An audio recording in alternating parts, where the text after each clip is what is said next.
Do you remember the first time you thought you weren't enough? Now, I don't have that kind of money to waste, but I bet for many of you it is as it was for me. Young. Perhaps even you remember gaining consciousness and already having an understanding that you are lacking in some way. The sun is bright, the night is dark, and you aren't enough.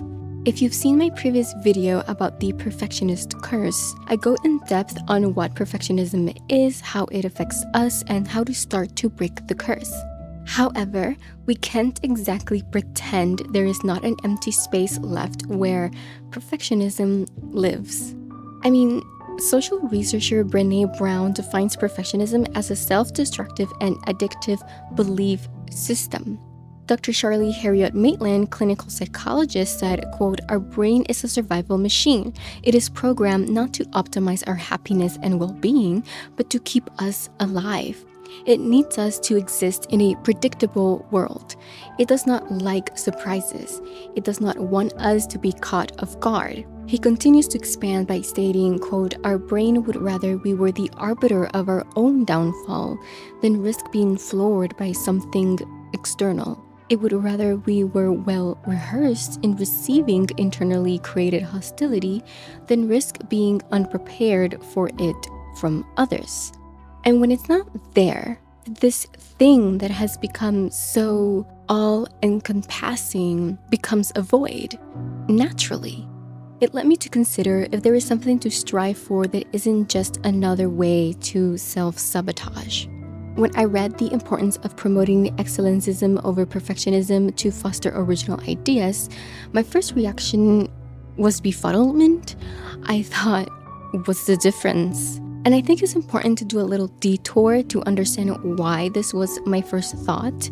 If you've been here for, honestly, even just one video, you might have already heard I'm Puerto Rican.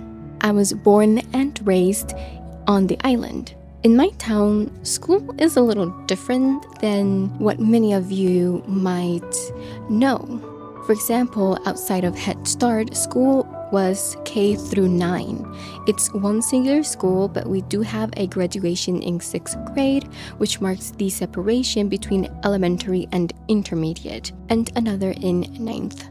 High school is 10, 11, and 12. In all my graduations, I was given a stole for excellence. This is the highest honor you can achieve.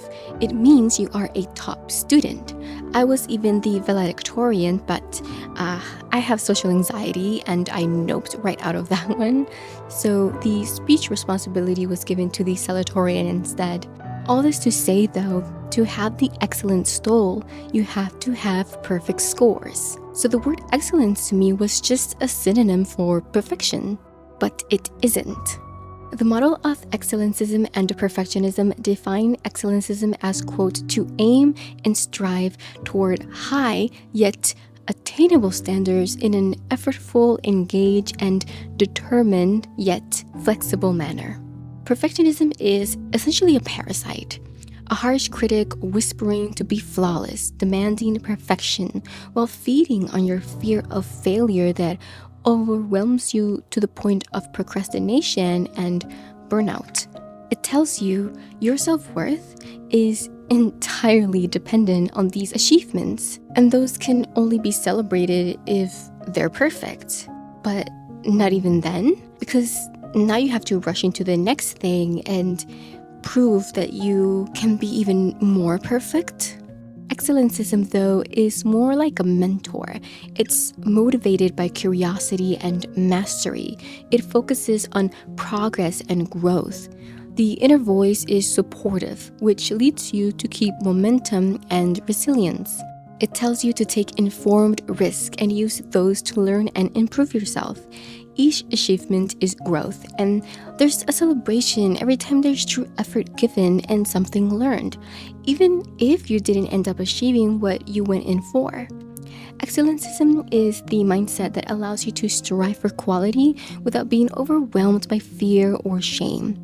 It fosters motivation and conscientiousness. When high standards are set but not met, there's no beating yourself over it because the point is to do your best. It isn't about lowering standards, but pursuing high standards with flexibility and self-compassion.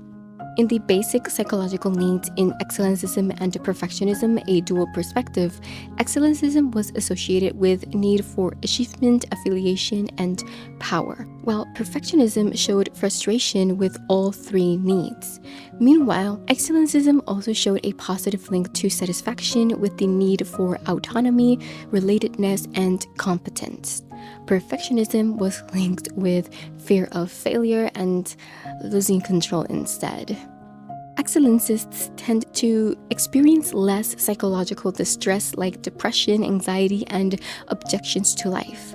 They also show lower rates of burnout and procrastination, are more motivated, and show great progress in life goals. This leads them to be more accomplished than perfectionists, while also showing a positive association with creativity, whereas perfectionism constantly leads to art block. Yes, the word us creatives absolutely hate to see coming. Excellencism operates under a good enough principle. This helps approach success like a goal you want to achieve, but not something that will destroy you if you don't, because it's not synonymous to your worth. You're trying your best, striving to be excellent, and being okay with whatever the results may be. It is not obsessive, harmful to your mental health, and it is not setting you up for failure by reaching something that, by literal definition, is not attainable. If perfectionism is a quest that validates we are not good enough, as a quote from artist Julia B. Cameron suggests, then excellencism is the acceptance that we are good enough. And the quest is simply to do your best and live. Thank you for tuning in. Click on the subscribe button. Have a magical day.